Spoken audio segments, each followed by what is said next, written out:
PM Modi के मन की बात कार्यक्रम का 102वां प्रसारण। पीएम मोदी ने बिपरजॉय से तबाही का किया जिक्र। कहा कच्छ के लोगों ने दिखाई हिम्मत, सामूहिक शक्ति से निकलता है समस्या का हल।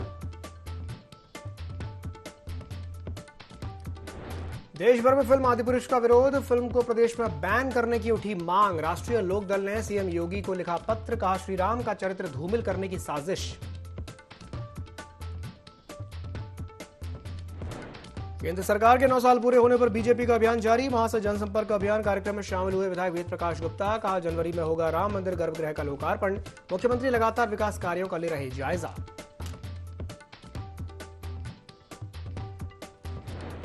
फेसबुक यूजर ने लखनऊ डीजीपी विनय कुमार की बनाई फर्जी आईडी। फोटो लगाकर आरोपी अखंड प्रताप सिंह ने बनाई फर्जी आईडी। केस दर्ज करके जांच में जुटी साइबर पुलिस।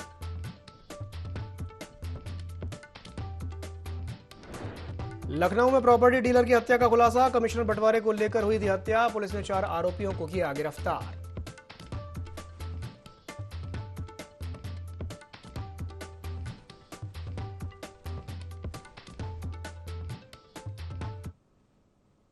नमस्कार, यूबी लाइव में आप सभी का स्वागत है। मैं हूं आपके साथ दिव्यांशु जोशी। बुलेटिन की शुरुआत करते हैं इस वक्त की बड़ी खबर के साथ, जो कि लखनऊ से है, जहां आईपीएस अनंत देव को जांच में क्लीन चिट दे दी गई है। शासन और केंद्रीय कार्मिक मंत्रालय की जांच में उन्हें क्लीन चिट मिली है। बिकरू कांड से पहले कानपुर के डीआईजी अनंत देव थे। थानों का निरीक्षण न करने का अनंत देव पर आरोप था। विकास दुबे को टॉप 10 अपराधी न बनाने का भी आरोप था। जांच में दोनों ही आरोप सही नहीं पाए गए हैं। ये बड़ी खबर है राजधानी लखनऊ से। आईपीएस अनंत देव को जांच में क्लीन चिट दे दी गई है। शासन और केंद्रीय कार्मिक मंत्रालय की जांच में उन्हें क्लीन चिट मिल गई है। बिकरू कांड से पहले अनंत देव कानपुर के डीआईजी थे और थानों का निरीक्षण न करने का अनंत देव पर आरोप था। कुख्यात अपराधी विकास दुबे को टॉप 10 अपराधी न बनाने का भी उन पर आरोप था और जांच में दोनों ही आरोप सही नहीं पाए गए हैं। राजधानी लखनऊ से इस वक्त की ये बड़ी खबर है। आईपीएस अनंत देव को जांच में क्लीन चिट मिली है।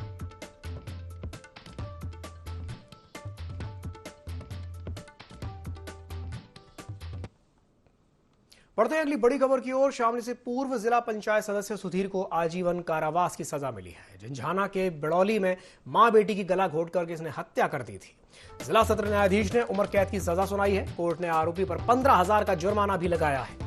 यह बड़ी खबर है शामली से। पूर्व जिला पंचायत सदस्य सुधीर को आजीवन कारावास की सजा सुनाई गई है। झंझाना के बिड़ौली में इसने मां बेटी की गला घोंट करके हत्या कर दी थी। जिला सत्र न्यायाधीश ने उम्र कैद की सजा सुनाई है और कोर्ट ने आरोपी पर 15,000 रुपए का जुर्माना भी लगाया है। शामली से इस वक्त की यह बड़ी खबर है। पूर्व जिला पंचायत सदस्य सुधीर को आजीवन कारावास की सजा सुनाई गई है।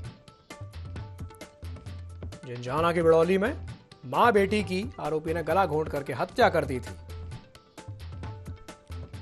जिला सत्र न्यायाधीश ने उम्र कैद की सजा सुनाई है। साथ ही साथ कोर्ट ने आरोपी पर 15,000 रुपए का जुर्माना भी लगाया है।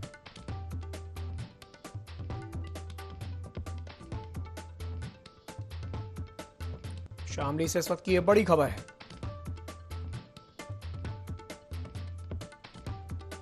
पूर्व जिला पंचायत सदस्य सुधीर को आजीवन कारावास की सजा सुनाई गई है।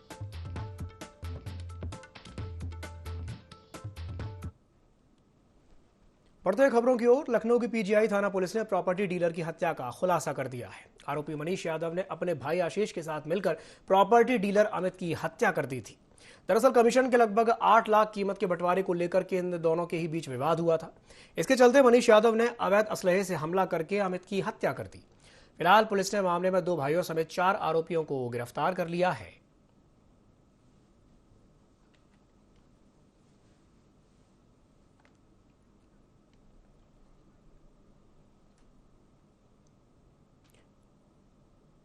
बुंदेलखंड एक्सप्रेसवे पर एक बड़ा ही भयानक हादसा हुआ है। पिकअप से भजन मंडली वृंदापुर के गाजीपुर की ओर जा रही थी और तभी अचानक से गाड़ी अनियंत्रित होकर के डिवाइडर पर चढ़ गई। इसमें 2 युवकों की मौत हो गई है, वहीं 8 लोग घायल हो गए हैं। सभी 8 घायलों का सीएफआई पीजीआई में इलाज चल रहा है। थाना भरथना क्षेत्र के बुंदेलखंड एक्सप्रेसवे की ये घटना है।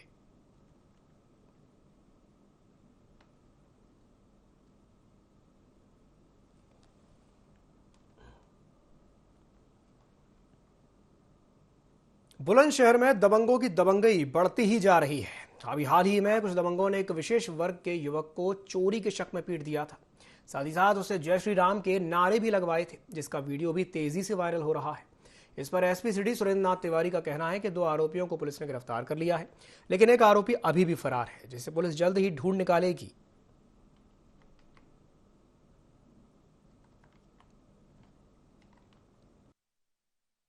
के बैर गांव में सोशल मीडिया पर एक वीडियो वायरल हो रही है, जिसमें उसी गांव के 3 व्यक्ति उसी गांव के एक लड़के को चोरी के शक में पीटते हुए दिखाई दे रहे हैं।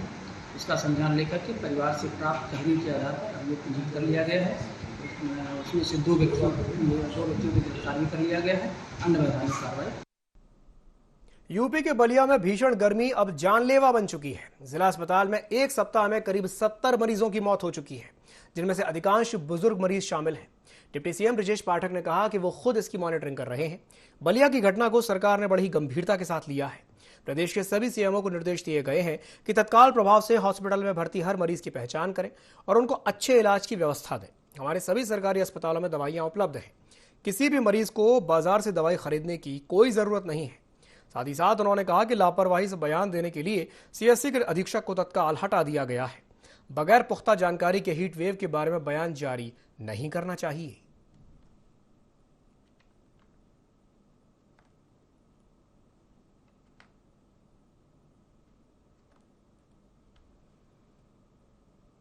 अयोध्या में बीजेपी नेता, राज्यमंत्री और बीजेपी कार्यकर्ताओं ने पीएम मोदी के मन की बात कार्यक्रम को सुना। अयोध्या के कोट सराय के एक होटल में कार्यक्रम का आयोजन हुआ।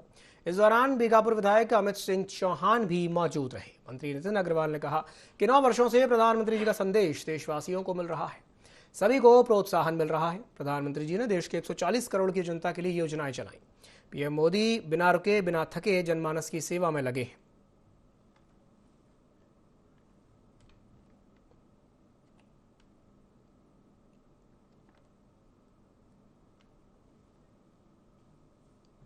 अयोध्या के रुदौली विधानसभा से बीजेपी विधायक रामचंद्र यादव ने प्रेस वार्ता की। इस दौरान विधायक ने केंद्र सरकार के 9 साल पूरे होने पर महत्वाकांक्षी योजनाओं का बखान करते हुए कहा कि पीएम मोदी की 2014 में पूर्ण बहुमत से जनता के आशीर्वाद से सरकार बनी। सरकार बनते ही प्रधानमंत्री ने सड़क, बिजली और शौचालय पर तत्काल काम करना शुरू किया। जितना 70 सालों में काम नहीं हुआ, उससे ज्यादा प्रधानमंत्री मोदी ने 9 साल में करके दिखा दिया। और इसी के साथ कई और योजनाओं पर भी उन्होंने चर्चा की।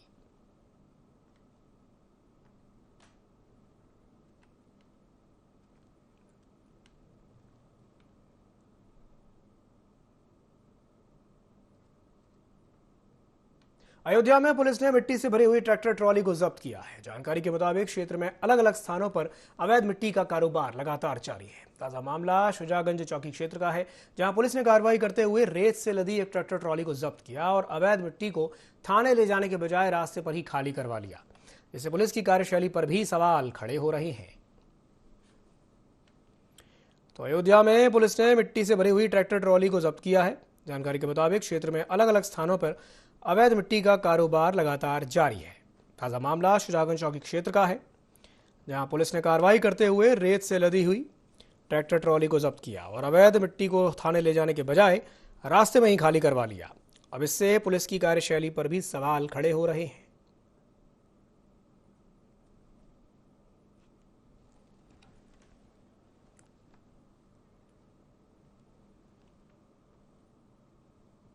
मुख्यमंत्री योगी आदित्यनाथ ने लखनऊ के लोक भवन में आयोजित कार्यक्रम में 102 उद्यमी मित्रों को नियुक्ति पत्र वितरित किए। साथ ही साथ मुख्यमंत्री ने उद्यमियों को 252 करोड़ रुपए की प्रोत्साहन राशि का चेक भी वितरित किया। इस मौके पर उन्होंने कहा कि प्रदेश में निवेश और रोजगार हमारी डबल इंजन सरकार की पहली प्राथमिकता है।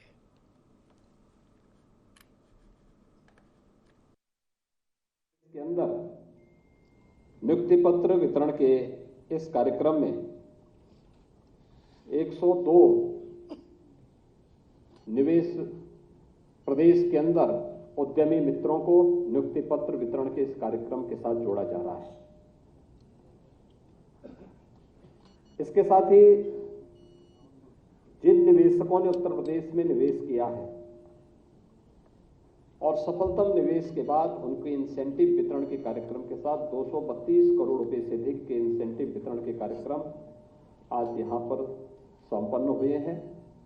मैं इन सभी उद्यमियों को इस अवसर पर हृदय से सफलतम निवेश के लिए बधाई देता हूं।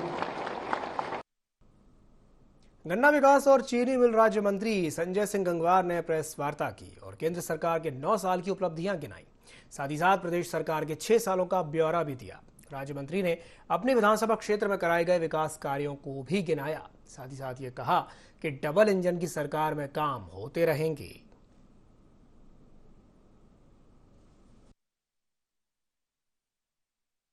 साल में हमारी सरकार के 9 साल पूरे हुए और उसमें आज सभी मीडिया के माध्यम से हमारी डबल इंजन की सरकार ने 9 साल में जो विकास काम किए उन विकास कामों को का सूक्ष्म में मैंने अभी आप लोगों के सामने प्रस्तुतिकरण किया और मैं उम्मीद करता हूं कि आप सारे लोग इन विकास कार्य जो हुए हैं इनको जन जन तक आपके माध्यम से पहुंचेंगे।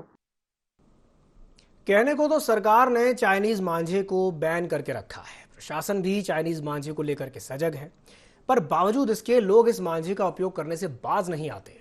ऐसा ही एक मामला अलीगढ़ की रियाज कॉलोनी से सामने आया है, जहां मांझे से एक युवक की गर्दन कट गई और इसके बाद युवक को अस्पताल में भर्ती कराया गया। तो वहीं सूचना मिलते ही मौके पर पहुंची पुलिस ने चाइनीज मांझे से पतंग उड़ाने वाले 4 आरोपियों को हिरासत में ले लिया है।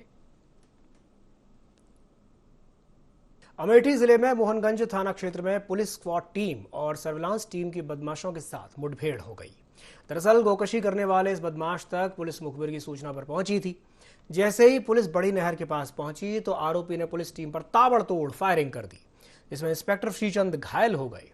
तो वहीं पुलिस ने भी जवाबी फायरिंग की, जिसमें बदमाश के बाएं पैर में गोली लगी है और पुलिस ने उसे पकड़ लिया। तो वहीं पुलिस ने बदमाश के पास से एक तमंचा, 2 जिंदा कारतूस और गोकशी करने का सामान बरामद किया है। तो अमेठी जिले में मोहनगंज थाना क्षेत्र में पुलिस स्क्वाड टीम और सर्विलांस टीम की बदमाशों के साथ मुठभेड़ हो गई है। गोकशी करने वाले इस बदमाश तक पुलिस मुखबिर की सूचना के आधार पर पहुंची थी।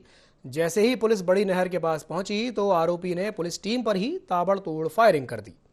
इसमें इंस्पेक्टर श्रीचंद घायल हो गए हैं। तो पुलिस ने भी जवाबी फायरिंग की, जिसमें बदमाश के बाएं पैर में गोली लगी है और पुलिस ने उसे वहीं पर पकड़ लिया। वहीं पुलिस ने बदमाश के पास से एक तमंचा भी बरामद किया है, साथ ही साथ 2 जिंदा कारतूस और गोकशी करने का सामान भी बरामद कर लिया है।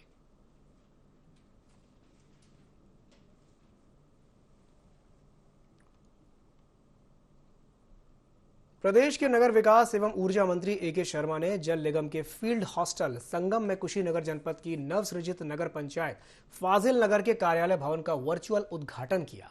तो वहीं मंत्री ए.के. शर्मा ने कहा कि प्रदेश की डबल इंजन की सरकार बिना किसी भेदभाव के समान रूप से कार्य कर रही है। योगी सरकार में जातिगत भेदभाव या अपना पराया का कोई भाव नहीं है, बल्कि सभी जनप्रतिनिधियों को साथ लेकर के सभी का सम्मान करते हुए जनता जनार्दन के हित में कार्य करने में विश्वास करती है। सभी निकायों में युद्ध स्तर पर विकास कार्य कराए जाने का प्रयास किया जाएगा।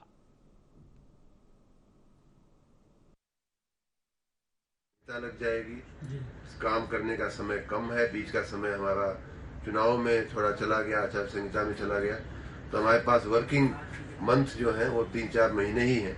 तो इसलिए हम सभी से कह रहे हैं कि आप अपने प्रस्ताव भेजने में तेजी लाएं और कामों को जल्दी से मंजूर करके उसको जल्दी से धरातल पर उतारा जाए। आज एक बहुत ही अच्छा संयोग था कि हम लोगों ने फाजिल नगर का नगर पंचायत का भवन जो 1,58,00,000 रुपए के लागत से निर्मित हुआ है उसका उद्घाटन किया। गर्मी की तपिश दिनों दिन बढ़ती ही जा रही है। चिलचिलाती धूप और लू के थपेड़ों में प्यास से बेहाल राहगीरों को पीने के लिए पानी तक नसीब नहीं है। कानपुर देहात में लगातार गर्मी का सितम बढ़ता ही जा रहा है। राहगीरों को सुविधा मिल सके इसके लिए जगह जगह प्याऊ लगाए गए, लेकिन इसका कोई फायदा लोगों को नहीं मिल पा रहा है।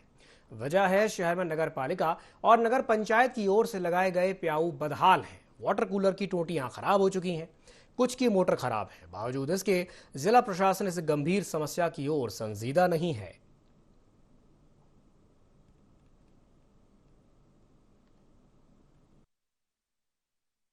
कूलर एसीपुर में लगा हुआ है, 1.5 महीने से बंद है। बाउंड्री बांध के जाते हैं, उस तरफ नल लगा है स्कूल में, अब पानी पीते हैं जाके या चले जाते हैं निराश होकर यहाँ से, फालतू में लगा पड़ा है। ये तो यार मैं तो मास्क लगा रखो, ये पीने वालों है कि फेंकने वालों के हाथ धुलने वाले। पानी की समस्या तो बिल्कुल है, ये बताओ ये पानी स्प्रिंग वाला है कि पीने वाला है, इसकी हुलिया ही नहीं समझे आ रही। परेशान तो बिल्कुल है, पहली बात तो ऐसी व्यवस्था होना नहीं चाहिए, ये तो गलती है ना। अयोध्या में समाजवादी पार्टी ने नगर निगम की ओर से बढ़ाए टैक्स का विरोध किया है। बढ़े हुए टैक्स को लेकर के समाजवादी पार्टी के पूर्व राज्य मंत्री पवन पांडे ने अपने पार्षदों के साथ प्रेस वार्ता की, जहां बीजेपी सरकार पर लूट खसूट करने का आरोप लगाया। नगर निगम लगातार भ्रष्टाचार का अड्डा बनता जा रहा है। उन्होंने कहा कि जिनका टैक्स 400 से 500 आता था, तो वहीं अब 14,000, 26,000, 46,000 आ रहा है। वे इसे लेकर के महापौर को ज्ञापन भी सौंपेंगे। वे बदलाव नहीं कर पाई तो कमिश्नर से मुलाकात करेंगे। उसके बाद भी कुछ नहीं हुआ तो समाजवादी पार्टी नगर निगम के सामने धरने पर बैठ जाएगी।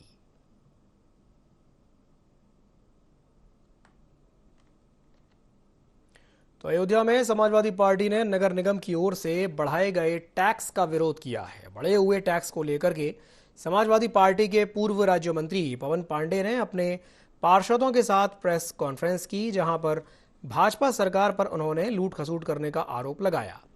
उन्होंने कहा कि नगर निगम जो है वो लगातार भ्रष्टाचार का अड्डा बनता जा रहा है। साथ ही साथ ये भी कहा कि जिनका टैक्स 400 से 500 रुपये पहले आता था, वो अब 14,000 आ रहा है, 26,000 आ रहा है, 46,000 तक आ रहा है।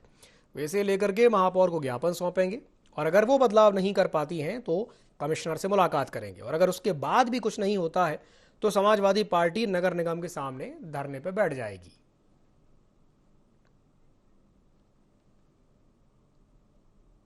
केंद्र और प्रदेश सरकार जहां स्वच्छ भारत अभियान के तहत स्वच्छता पर ध्यान दे रही हैं, तो वहीं दूसरी ओर बाराबंकी जिले में जमुरिया नाले की साफ सफाई नियमित रूप से नहीं होने के कारण लोगों को भारी परेशानी का सामना करना पड़ रहा है। आपको बता दें कि शहर के बीचों बीच से होकर गुजरने वाला जमुरिया नाला सालों से गंदा पड़ा हुआ है। इसके कारण नाले के आसपास रहने वाले लोग अक्सर बीमारियों से ग्रसित होते रहते हैं। इसके बावजूद भी आज तक शासन ने इस ओर कोई ध्यान नहीं दिया। इसे लेकर के लोगों की परेशानियां अब और ज्यादा ही बढ़ती जा रही हैं। नाले की गंदगी और पानी की निकासी ना होने के कारण बारिश के मौसम में नाले में इतना ज्यादा पानी भर जाता है कि लोगों के घरों के अंदर तक पहुंच जाता है।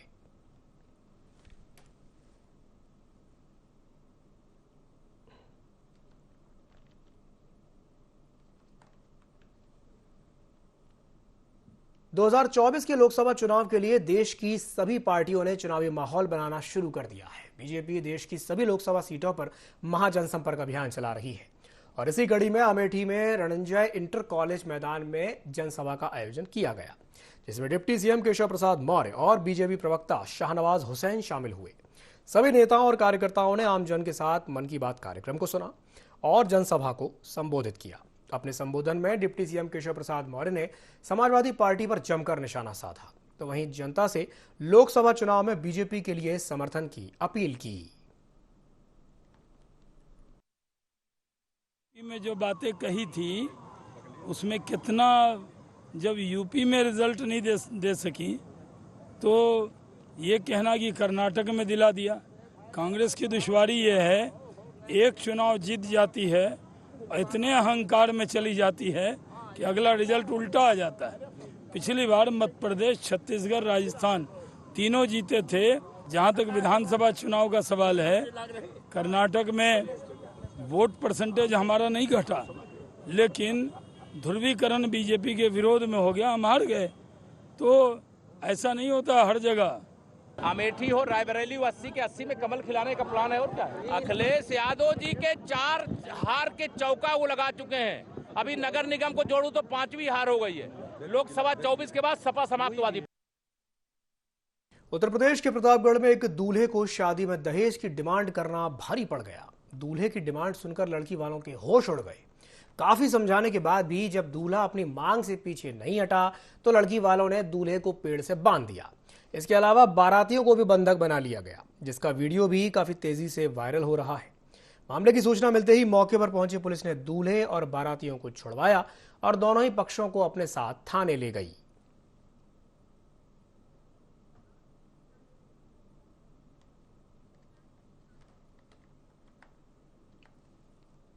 झांसी के बरुआ सागर में शादी की एक अजीबोगरीब मामला सामने आया है, जहां पर शादी की सभी रस्में निभाई गईं, लेकिन दुल्हन ने ससुराल जाने से ही मना कर दिया, क्योंकि वर पक्ष के सामने 3 विचित्र शर्तें रखी गई थीं, जिसमें पहली शर्त यह थी कि विदा के बाद दूल्हा और दुल्हन के बीच किसी भी प्रकार का शारीरिक संबंध नहीं बनेगा। दूसरी शर्त थी दुल्हन अपनी छोटी बहन को अपने साथ ससुराल ले जाएगी और उसकी बहन उसी के साथ रहेगी। और तीसरी शर्त थी कि मुंह बोला पिता कभी भी किसी भी समय घर आ जा सकता है, उन्हें कभी कोई नहीं रोक सकता, जिसे वर पक्ष ने मानने से इनकार कर दिया। बस फिर क्या था, दुल्हन ससुराल की जगह अपने मुंह बोले पिता के घर चली गई।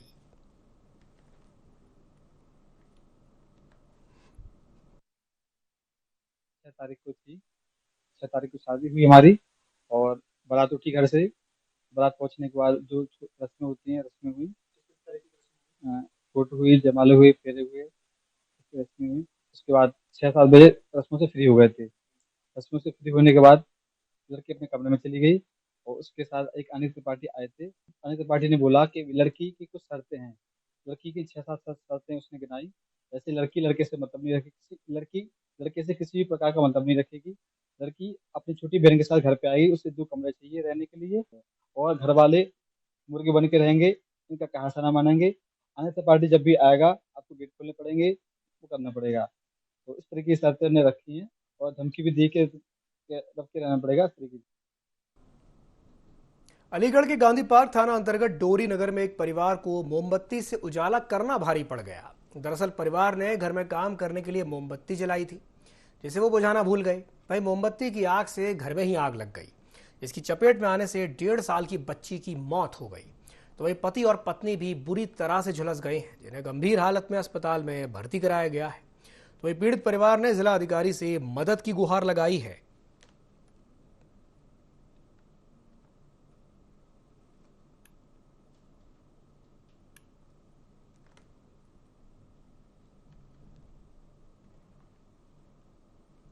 उत्तर प्रदेश के अलीगढ़ में एक महिला को उसके सगे भांजे ने गला दबाकर के मौत के घाट उतार दिया।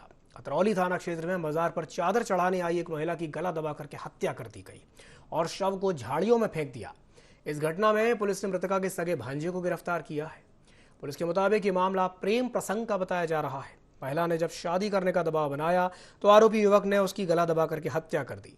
पुलिस ने आरोपी को गिरफ्तार कर लिया है और फिलहाल मामले की जांच पड़ताल में जुटी है।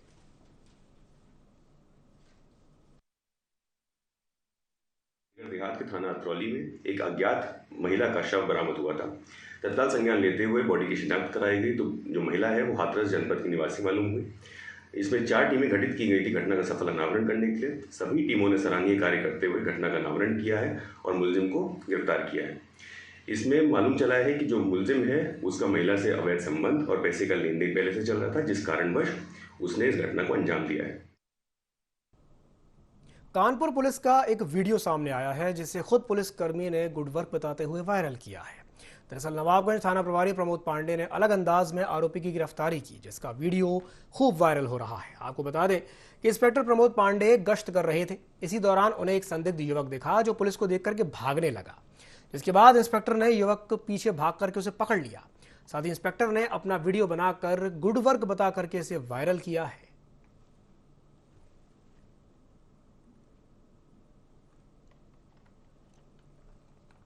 नीट परीक्षा में all over India PWD category में 1123वीं रैंक प्राप्त करने वाले अंश शुक्ला ने अयोध्या में रामलला का दर्शन किए। राम जन्मभूमि मुख्य पुजारी आचार्य सत्येंद्र दास से उन्होंने आशीर्वाद प्राप्त किया। अंश शुक्ला गोंडा जिले के रहने वाले हैं, जिन्होंने हाथ से दिव्यांग होकर भी नीट परीक्षा में all over India PWD category में 1123वीं रैंक प्राप्त करके अपने जिले और परिवार का एमबीबीएस में सिलेक्शन प्राप्त करके नाम रोशन किया है। अंशु शुक्ला ने हाई स्कूल इंटर की परीक्षा इंदिरापुरम ब्लॉक पब्लिक स्कूल से प्राप्त की थी। अंशु शुक्ला ने इसका श्रेय अपने माता पिता और भगवान श्री राम को दिया है, इसलिए वो रामलला के दर्शन करके मुख्य पुजारी आचार्य सत्येंद्र दास का आशीर्वाद प्राप्त करने के लिए पहुंचे।